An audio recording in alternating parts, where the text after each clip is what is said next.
Karkarkar bada kontsumo kooperatiba bat, bai, irabazi asmorik gabekoa, eta helburua da gure bazkidei zerbitzu bat ematea badela kotxeak edo autoak partekatzea.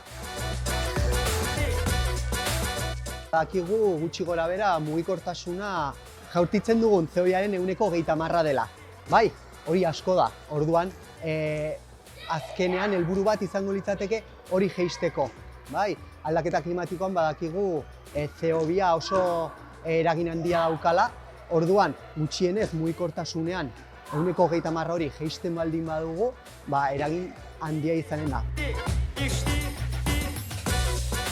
Hiriak badaude prestatuta automobilan ibiltzeko, pribatua, bakarrik.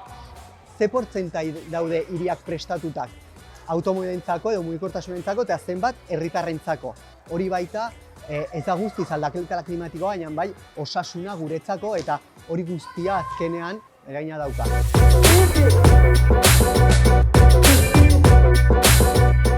Hitz egiten dugunean transizio ekosoziala garrantzia daukan hitz bat baita desazkundea da.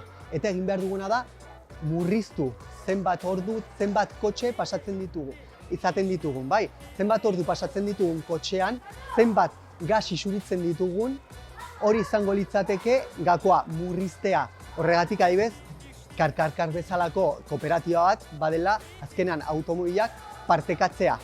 Horiendako oso barruan buruan sartuta bakoitzak izan behar duela kotxe bat.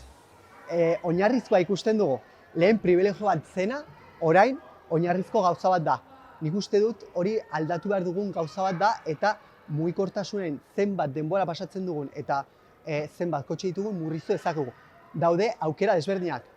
Bizikleta erabiltzea, baita automobil edo autobus publikoak edo Karkarkar edo olako beste kooperatiba bezalakoak, bai? Eta horretarako baita hiria prest egon behar da guztiok bizikletan edo autobus publikoetan juteko. Ez hainbeste garrantzirik eman automobil pribatuari.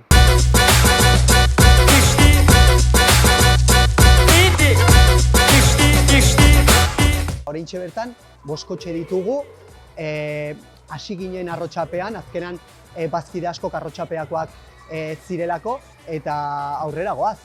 Mendebaldean badaukagu, uharten baita, eta poliki-poliki handitzen izango litzateke gure helburua. Ikusten ari gara, Karkarkarrekin zure beharrak asetu aldituzula askoren artean, bai? Kotxe batekin,